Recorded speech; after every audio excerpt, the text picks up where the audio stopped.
Welcome back. Now we ask, are we more than our mistakes? Are we more than what's happened to us? Well, people define themselves by their mistakes or what has happened to them. Well, Mask the Trilogy is a powerful short film series that reveals the story about how we can love ourselves and others in the midst of pain and suffering. It's a series designed as a tool to help grant release.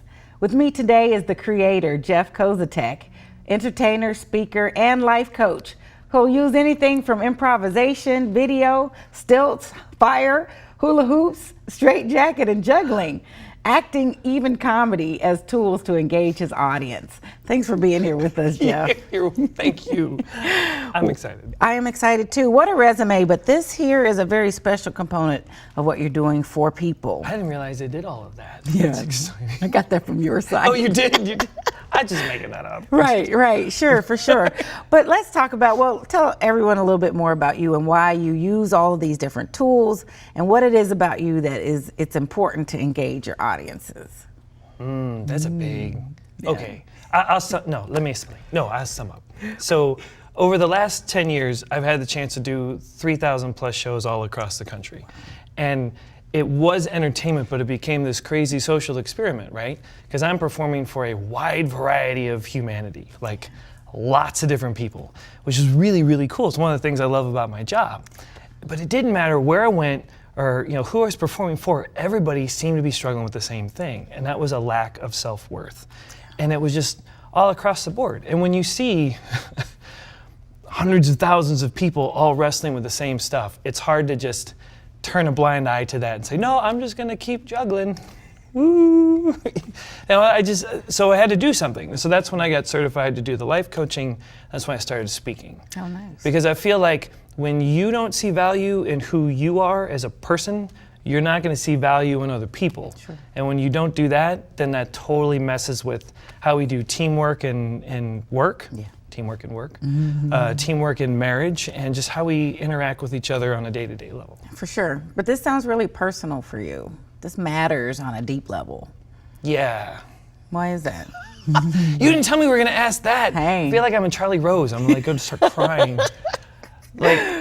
So I grew up doing the entertainment stuff, and for me, a lot of my personal identity and value came from the shows. And so it was just like in sports, you're only as good as your last game. In entertainment, you're only as good as your last show. And my value was directly linked to the audience's response or lack of response. And so I put everything on me, and that wears you out, right? Because if the audience doesn't cheer, well then what did I do wrong? Why don't they like me? What's wrong with me that people don't care? Totally taking out of the equation the fact that the audience is dealing with their own stuff, right? Yeah. It's they're perfect, they're fine, they don't have anything going on. Yeah. This is all me. Yeah. And I realized after going through my own coaching and counseling that this wasn't just a me issue, that everybody deals with this. Sure. And some people look for value in their work, like what I did. Some people look for value in being the best mom or the best dad. I mean, I met a woman the other day and she's like, I identify as a good mother. I'm like, well, yeah, you are a good mother, but that is a result of something deeper. That's not the foundation. That's a result. You know what I'm saying? Sure. And so if I can help people, because it's totally changed my life and it's improved my marriage, it's improved how I parent my kids. And so if I can help other people do that, I want to. And so that's where Mask came from. Yeah. Well, let's talk about it. Mask. I wouldn't smell that. Right. Mask the Trilogy, I think, takes what you do best and what's in your heart and makes it scalable to where you're reaching more people below the surface with the very skill and intention that you do every day when you go to work in your shows. Describe the Trilogy, how that came about. So there I was, Right. 2008-ish. I had all these ideas to make these short films. My faith plays a really big part in everything that I do. Okay. And for me, it all comes down to honoring God and helping people. And that's it. If I was gonna put that in a box, that's my box. That's your box, yeah. That's my box. box. Right, right. But this box became Well, a film, and then yeah. a second, and then a third. Yeah, well, I wanted to tell these stories. I had like 60 different ideas, and I thought, well, let's start with the easiest one to shoot. We could do it in one day, one location, and we started with part 1. And we had so many people donate time. All the actors came in for free. They were awesome. The crew came in for free. Yeah. We had donations of equipment, parking. The location, the church said, hey, just shoot here. We'll shut down for the day, power it on, and do whatever you want. That's wonderful. Yeah. So what is the story? What is the story behind the mask? Oh yeah, that we all face? Yeah. That's why we're here, right? So mask, everybody deals with pain or rejection or suffering on some level. It's not a matter of if you're going to face it, it's a matter of when it happens. And when it does, what do you do? Right? So with mask, it throws out 3 possibilities. Number 1, you lean on your church or your family or your friends or your coworkers for help. And in part 1, we follow a guy into a church, only the church isn't welcoming and receptive. They see his suffering and say, we have no space for that here, you need to go, and they kick him out. Because everybody else is pretending like everything is okay, but he's not, and they're like, no, we're happy here. This is us, not that. And so he's kicked out for not looking like everybody else. And so part 2 then asks the question, where do you go when you don't feel free to be yourself? And that's when he gets invited into a warehouse full of other people wearing, sad masks, where they identify themselves by their pain, or they identify themselves by their mistakes or what's happened to them. Go into that a little bit more, because that's, I think you've seen along the way, and the realization for many of us that we identify ourselves through pain. Elaborate some more. Yeah. Well, it can be very, it can seem very loving and accepting right off the top when you run into another person that says, like another alcoholic, hey, I drink too. Hey, we can drink together. Woohoo! And it starts off and you feel like, yes, I finally found a group that I belong to, or somebody else that's been laid off, and so then you all get together and commiserate, and you just, instead of growing and dealing with the solution, or dealing with the problem, coming up with a solution, you just kind of wallow in the victim stage. Right, that makes sense. And in the beginning, it seems good. Like when he walks into the warehouse, it seems good, like everybody's very welcoming.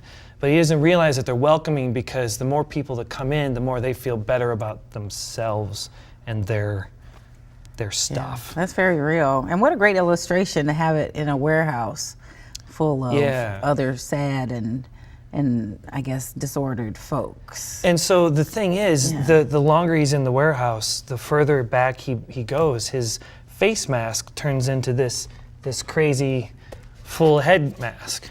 And the idea behind that is that the full head mask symbolizes him identifying more with his own pain. And becoming more completely. See, this was just on the face, but then starts to take him over. This is something I experience, but I can take off. Right. This is something that's more like, no, this is me. And the further he goes back, he sees some of the bondage that can lead to, and then he ends up wrestling with this guy, which we affectionately call depression, where you're back in there so long that it's no longer a face mask. Now it's totally consumed the person, and he's got to wrestle with that in order to get out. That's and powerful. You see this happen so many times, and it doesn't have to, right? Yeah. So you provide a different perspective in the following series that creates the hope and the fact that you do not have to be bound by that state of being. No. Let's talk more about that. No, it doesn't have to be you. I'm serious. Well, right. Well, I mean, give the ray of hope. Why is that? So in part 3, because if they don't know, then that's not a good place to be. Yeah. The idea behind part 3 is that he feels called up and over this hill. He comes on this group that's a mix between happy people and sad people. And for the first time, he sees a figure in the middle of the group that doesn't have a mask on at all. That's just who he is. And that kind of freaks him out because he's not seen anybody be authentically themselves. He's always seen people either, this is who I am just a really sad person, or I'm struggling with cancer, or I've been raped, or I have a drug problem, or you know what I mean? Yeah. Or, no, everything's fine. I'm good. I'm okay. Yeah. You want me to work on weekends and holidays for no extra No pay? problem. Sure. Yeah. Yeah. And so when he sees the person being authentically himself, he does a double take. But then he looks around and he realizes that the group is made up of other people without masks too. And for the first time, he sees that you don't have to pretend to be happy. You don't have to identify by your pain. You can be you. And not only that, internally, but externally, you can treat other people with respect, even though they're still identifying like this. Yeah. Even though they're pretending like this, doesn't mean you have to treat them any less. What a powerful, giving work, Jeff. I'm so proud of you. I just love this. Please share excited. It's been fun. Yeah, it's been took fun, 2 and years you to did make. it. It's done. Congratulations on the completion. Where can we see it, enjoy it, and really learn from it? MaskTheTrilogy.com. That's it. That's it. It's online for free. Everybody can watch.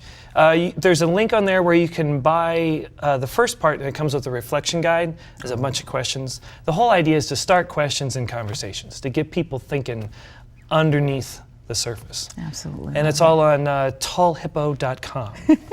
Was that the sign language for tallhippo.com/mask. There's 2 more films coming up. Oh, you've got more. Yeah, we're doing a fear documentary, Okay. which I think comes out of That value. makes sense. Yeah. And then we're also doing another short film that has no dialogue, that's all about facing your true self. I love when you it. come face to face with who you really are, do you accept that and embrace that and move forward and grow? Or do you shun it and then go pretend to be something that you're not? How about that?